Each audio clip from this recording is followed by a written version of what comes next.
재림이 보인다. 32. 하나님의 영광 새 예루살렘 성. 계시록 21장 9절. 이리 오라. 내가 신부 곧 어린 양의 아내를 내게 보이리라 하고 10절. 성령으로 나를 데리고 크고 높은 산으로 올라가 하나님께로부터 하늘에서 내려오는 거룩한 성 예루살렘을 보이니 11절. 하나님의 영광이 있어 그 성의 빛이 지극히 귀한 보석 같고 벽옥과 수정같이 맑더라. 1. 오해와 유감. 주님의 재림 후 우리가 사는 이 땅이 새 하늘과 새 땅이 되어 그곳에서 영원히 산다는 것에 대해 사람들은 무척 기뻐합니다. 야, 우리가 이제 에덴 동산으로 돌아왔구나. 탄성을 지르며 안심해야 합니다. 성도들의 이런 보편적인 생각들은 성경을 보는 시각이 매우 좁아졌다는 것을 보여줍니다. 재림 후에는 다시 에덴 동산으로 돌아가지 않습니다. 천지창조는 창조의 시작입니다. 엿새 동안 창조된 세상은 보시기에 심히 좋았더라는 말로 완결됩니다. 성경 전체적인 측면에서 볼 때 천지창조는 창조의 완성이 아니라 시작입니다. 즉 시작을 통해 완성으로 나아가려는 하나님의 의도가 나타납니다. 창조 때 인간이 입은 하나님의 형상은 최종적 상태로 완성된 것이 아닙니다. 타락으로 인하여 깨어지고 예수님의 초림으로 회복되며 재림 때 창조의 궁극적인 목적으로 완성됩니다. 고린도전서 15장 44절. 육의 몸으로 심고 신령한 몸으로 다시 살아나나니 육의 몸이 있은즉 또 영의 몸도 있느니라. 49절. 우리가 흙에 속한 자의 형상을 입은 것 같이 또한 하늘에 속한 이의 형상을 입으리라. 이 말씀처럼 성도에게 있어서 완성된 하나님의 형상은 예수 그리스도의 형상입니다. 요한일서 3장 2절에 사랑하는 자들아 우리가 지금은 하나님의 자녀라. 장래에 어떻게 될지는 아직 나타나지 아니하였으나 그가 나타나시면 우리가 그와 같을 줄을 아는 것은 그의 참모습 그대로 볼 것이기 때문이니 성도가 예수 그리스도의 형상이 되었을 때 하나님이 우리와 함께 하십니다. 빌립보서 3장 21절. 그는 만물을 자기에게 복종하게 하실 수 있는 자의 역사로 우리의 낮은 몸을 자기의 몸의 형체와 같이 변하게 하시리라. 에덴 동산에서 아담과 하와는 동산에 거니시는 하나님의 걷는 소리를 들었습니다. 창세기 3장 8절. 그들이 그날 바람이 불 때 동산에 거니시는 여호와 하나님의 소리를 듣고 아담과 그의 아내가 여호와 하나님의 낯을 피하여 동산 나무 사이에 숨은지라. 에덴 동산에 있었던 아담과 하와는 죄를 짓기 전에도 하나님의 얼굴을 뵙고 교제하진 않았습니다. 디모데전서 6장 16절. 오직 그에게만 죽지 아니함이 있고 가까이 가지 못할 빛에 거하시고 어떤 사람도 보지 못하였고 아무도 하나님의 얼굴을 뵙지 못했습니다. 천지창조와 에덴 동산은 창조의 시작이며 완성으로 나아가는 출발점입니다. 계시록 22장 4절. 그의 얼굴을 볼 터이요 그의 이름도 그들의 이마에 있으리라. 하나님의 얼굴은 주님의 재림 후 새 예루살렘 성으로 들어간 성도들만 뵐 수 있습니다. 따라서 새 하늘과 새 땅은 에덴 동산으로 회귀가 아닙니다. 반대로 새 예루살렘 성의 도래로 인하여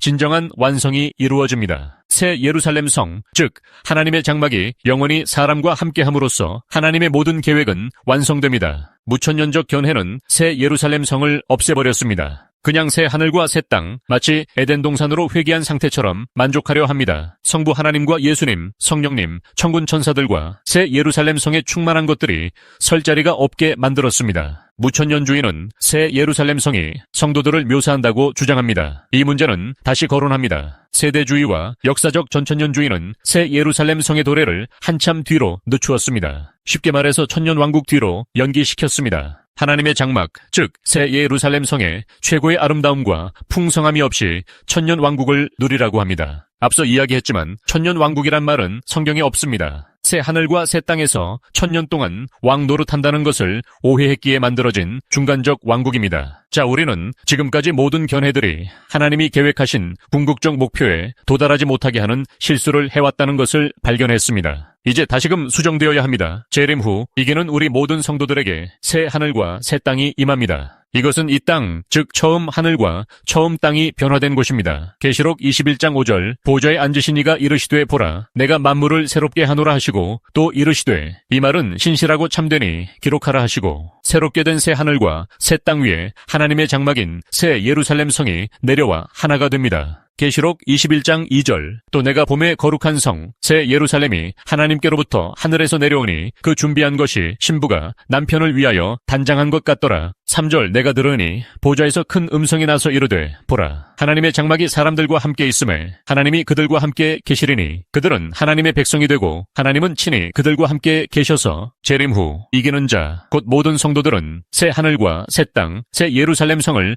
유업으로 받습니다. 이기는 자는 이것들을 상속으로 받으리라. 이 어린 양의 아내는 새 예루살렘 성 자체인가? 그것을 누리는 성도들인가? 계시록 21장 9절 7대접을 가지고 마지막 7재앙을 담은 7천사 중 하나가 나와서 나에게 말하여 이르되 이리 오라 내가 신부 곧 어린 양의 아내를 내게 보이리라 하고 10절 성령으로 나를 데리고 크고 높은 산으로 올라가 하나님께로부터 하늘에서 내려오는 거룩한 성 예루살렘을 보이니 사람들의 오해는 종종 어처구니 없는 것들을 만들어냅니다. 무천년주의의 오해가 그렇습니다. 무천년주의는 본 구절을 가지고 어린 양의 아내는 곧 새 예루살렘 성이라 주장합니다. 따라서 새 예루살렘 성은 곧 신부 성도들이라 단정합니다. 딱 한 구절로 성경의 풍성함을 잃어버렸습니다. 잘 모르는 사람들은 이런 주장에 동조하기 쉽습니다. 그러나 성도들이 새 예루살렘 성이 아니라는 말이 뒤에 따라옵니다. 계시록 21장 24절 만국이 즉 열방의 성도들이 그 빛 가운데로 다니고 땅의 왕들 즉 새롭게 변화된 신분을 가진 성도들이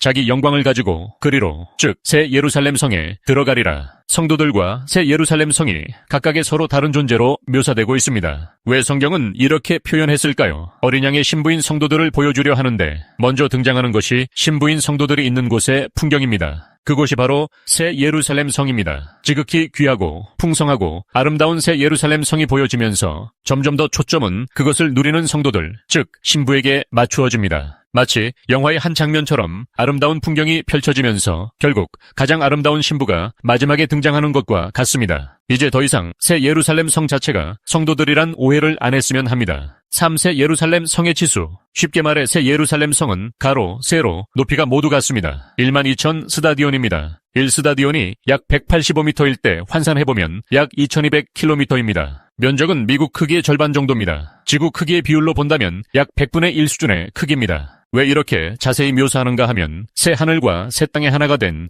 새 예루살렘 성의 모습을 연상해야 하기 때문입니다. 이렇게 작은 새 예루살렘 성에 모든 성도들이 들어갈 수 있을까 하는 생각도 하실 것입니다. 특이한 것은 새 예루살렘 성의 높이입니다. 높이가 약 2200km입니다. 현재 지구상의 가장 높은 건물이 약 1km 정도입니다. 결코 작지 않습니다. 매우 크고 모든 성도들과 천군 천사를 수용하기에 충분합니다. 혹 이런 질문을 할 수 있습니다. 하늘에 있는 수치는 상징이 아닐까요? 그저 그만큼 크다고 하는 이야기가 아닐까요? 저는 이렇게 말하고 싶습니다. 모든 원형은 하늘에 있고 모형은 이 땅에 있습니다. 원형은 그 수치 그대로 보는 것이 정확합니다. 4세 예루살렘 성은 여러 가지 이름들을 가지고 있지만 모두 하나의 장소입니다. 거룩한 성, 하나님의 장막, 하나님의 성, 시온산과 하나님의 도성, 영구한 도성, 장차올 도성, 내 아버지의 집, 낙원, 셋째 하늘, 하늘에 있는 성, 하나님께서 지으신 집, 하늘에 있는 영원한 집, 하늘로부터 오는 우리 처소, 흔들리지 않는 나라, 더 나은 본향 등 매우 다양한 형태로 나타납니다. 모두 같은 의미의 또 다른 표현들입니다. 중요한 것은 새 예루살렘 성에 하나님의 보좌가 있다는 것입니다. 하나님의 보좌는 오직 한 곳에만 있습니다. 새 예루살렘 성의 온전한 이해는 우리가 장차 누릴 영광의 하이라이트이기에